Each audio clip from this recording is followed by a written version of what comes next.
Alright guys, we're here with Juan Brand at the Gamers R Us event. He's going to show us his Invoker list that he piloted to a Top 8. top 8 finish. Yeah. It was a very consistent list. Most of the Team Foe guys were on it that were playing Invoker. So yeah, let's just get straight into the deck profile and see what he's working with. By now, if you don't know what this leader does, then I don't know where you have been, but it's basically it's once per battle. Whenever it's in battle, I can discard an extra card. I can choose to take a life. If not, I'll gain 5k and I'll draw a card. It awakens whenever it wants to. It's a surge leader. When you have 5 life, I can either draw a card and look at your opponent's hand. If I have a U7 on the board, I can discard an extra card or a battle card. Basically not secret. Like I can't take secrets basically, or I can take unisons because that's something important to know. I can't take unisons. Or I can choose 3 extra cards in my drop area of my warp and add them to my hand with different names. Like always, the hard and soul of this deck is Vegeta. You always want to have this. Like this deck has always just been been all about this card. But I think if you need this card always to win your games, then I don't think you're playing the Invoker deck correctly. I think that there are some games that like for example, like the green decks are always gonna kill this, so like there's just no point in like summoning it because it's just gonna die. It's not doing anything. But like this card is just good against everything else. This card has like 5 keyword skills. Like this card is insane. He is the Invoker. The new addition is 2 Rival Seekers. I've seen a lot of lists play 3, and there's nothing wrong with that. Our list is just a little different. This card is just insane. It does everything. There are times where I've just played it for 5 just to add an extra card, and then it just sat there a turn because you know like most of I can Warrior Combination if they want to like summon something and try to kill this. So like I can get like 2 effects off of this basically. Like then like use my extra cards next turn, warp them, do it again. This card is just insane. It did a lot this weekend, and I'm very glad we played 2. We didn't think 3 was necessary in the main deck, but overall this card is like insane. It made Invoker like damage better. Yeah, you just get to recycle everything. 2 of the 6 drops. I've seen people play 3 of this also. It's not wrong. It's just we didn't have like a lot of deck space. But this card's just like it's just dumb. It now adds a new win condition to the deck. Because before our lists were a little different. Like the one for Daylon's tournament in Vegas, it wasn't playing this. But now we added this, and it's mostly we added it because of Rival Seeker. Like the cards is good. Self-explanatory.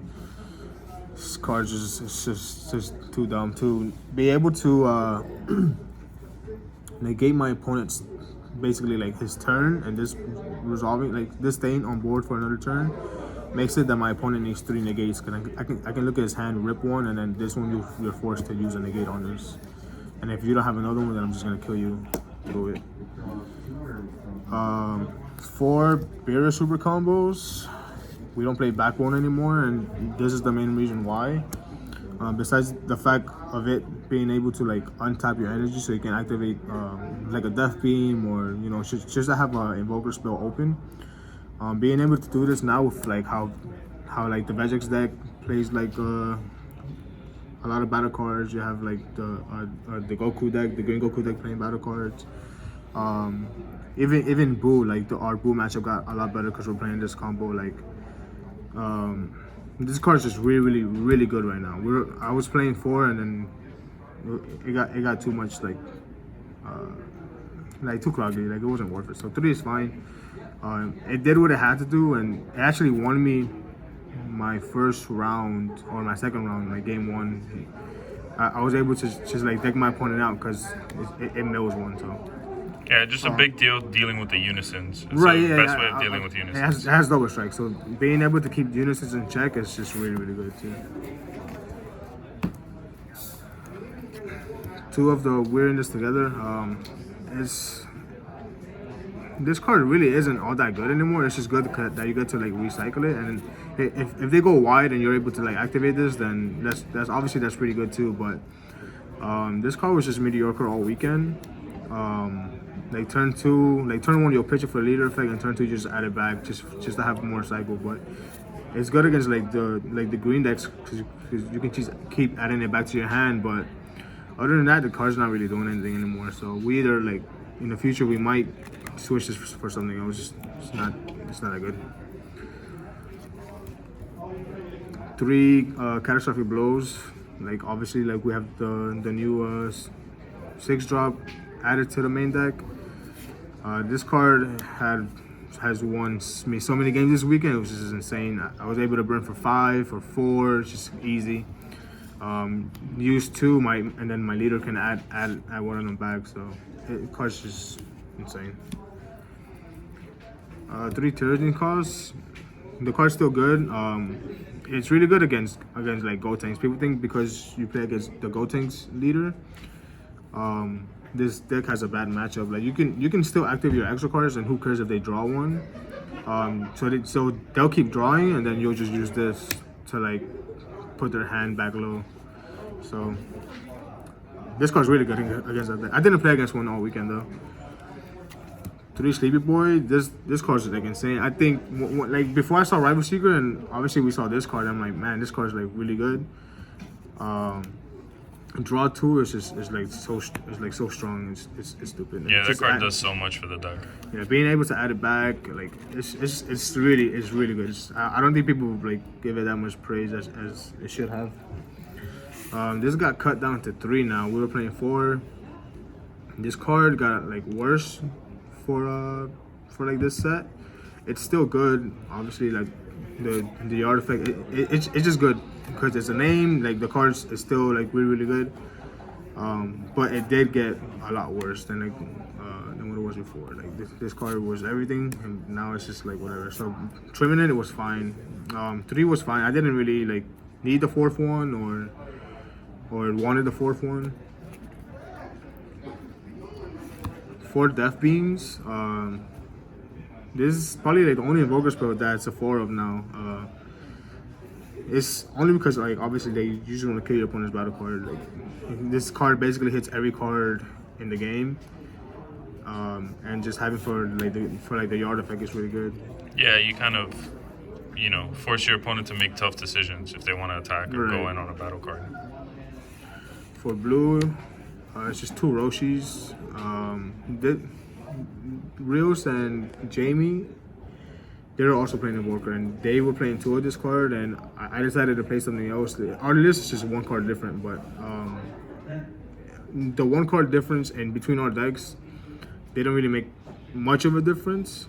Because like when I drew the other card, like if it was this, then it kind of doesn't really change like the balance of the game. But just 2 of these. 3 Bean. Bean did get better than what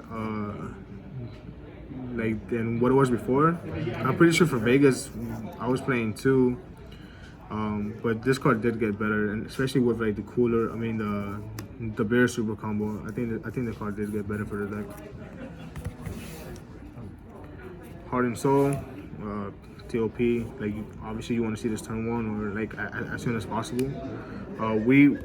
We don't play Whis anymore. Rios told me that I kind of don't want to play Whis anymore. I'm like, I mean that's kind of crazy. Like not to have like to play that card. And through testing, I'm like, yeah, you like the deck really doesn't need Whis at all anymore.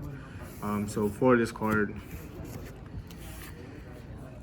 4D Magic, arguably the best card in the deck. This card does it all. Being able to tap out on 3 if you need to. And just play sparking untap 2 energy and have 2 blue reds up. It's just too good. Yeah, just such a good card in this deck. Such a good card. 2 Topo because aggro. Like we didn't want to lose the Gohan decks, and obviously the Vegex deck is still very good. So we wanted to hedge against those decks at least game 1, because a lot of decks don't play the black battle card that can warp from the yard to have them draw. You snap. So this card was really good. It was good all weekend. I didn't need more or like it wasn't bad basically. Yeah, you just have to. There's so many cards you need to play that Topo can't be too many of in the main. Right. And our one card difference was we are United 7. His card was pretty. It won me my top 16 match. I was able to. I didn't have Vegeta turn like in my hand by turn 2. I'm like, okay, I'm just gonna activate it and search Vegeta. So the way I saw it was like this card becomes 5 Vegetas in the deck, or 3 Rival Seekers against like the hand destruction decks. If they discard my Victory Strike or my 6-drop, or being able to add this back is really good. I can search for a Beerus Super combo. This card was really good. Yeah, I like that. I like that tech. Just being able to have the extra copy of your win condition, your Invoker, or against the green matches, especially the green Frieza, just random discards. It can hurt. So like at worst case scenario, it's an extra card for the leader, but like this card was fine. It was pretty good, honestly. That's it for the main deck. It's 50 cards. I was talking about it, and we're like, maybe we can go to 51, 52 to fit other cards, but 50 is fine. Like, I don't think we will go up. For the sideboard, we have 2 of the Gold Tanks Unison.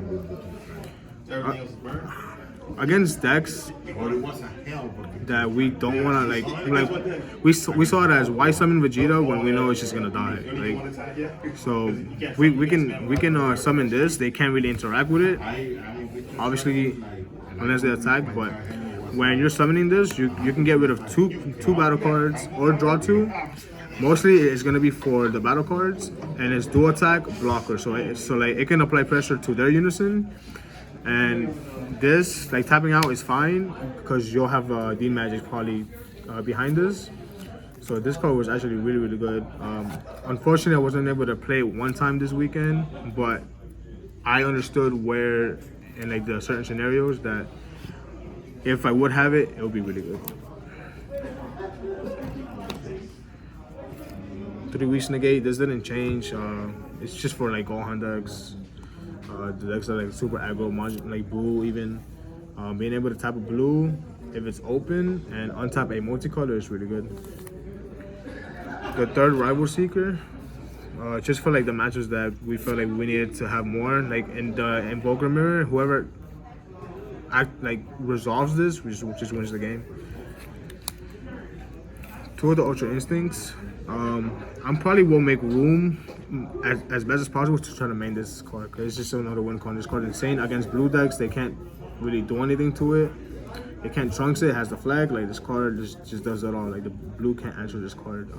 I did kind of miss it some game ones, and I think I will somehow find a way to put this back in the main deck because I can summon this turn 5 with Rival Seeker. Yeah, that's big. And that's like insane because most of the time they're gonna be like at 5, 6 life.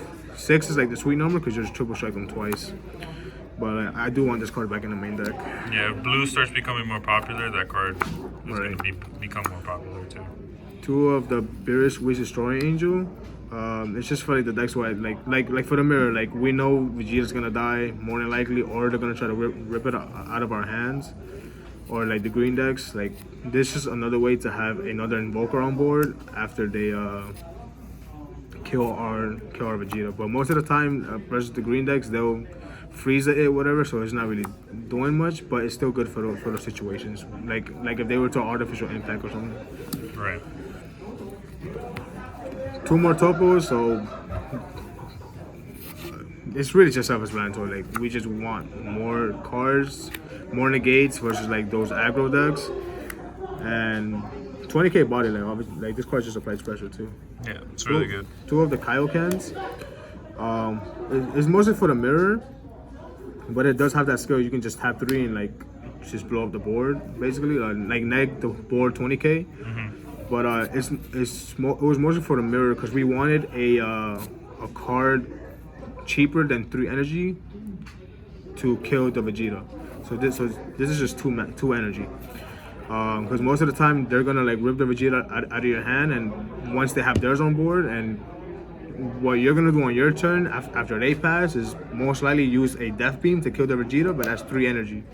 With this, at least you can keep 1 energy open, so it's just cheaper, and it's searchable with the We Are Universe 7. it's pretty good. And then this is another copy of the We Are Universe 7. I could not find another card to side, so I'm like, whatever. I'll just play like another copy of this. Did you card. slide it in a lot? Or no? I sided it in one time, but it never like really came up. So like the only time this card was good for me was like either like game ones or like when I was like already ahead basically. Okay. And that's pretty much the 465. I had a great time this weekend. Obviously with like the family, with Jamie, Rios, Jonathan, Andrew, Marquise, Eddie. Shout out to them. Shout out to the team. I miss you guys. Shout out to Figs for winning the online tournament, bro. Congrats. And my boys Shenron and Janemba. They know who they are. Shout out to Nick also and Scott. They stayed with us for the event. We had great laughs, fun times, bro. Like it almost felt surreal, like being at a like event again, or like chilling with the boys again after so long of not seeing them or like hanging out with them like that. Shout out to Prismatic Defender, always sponsoring us. And shout out to Justin Rios for the good advice and the list, the deck list, and Eddie because he's such a good sponsor. Oh, and one last shout out to Matt Bavarnik for letting me borrow some cards so I can let my friend borrow them for the event too. Big shout out to him, and that's it. All right.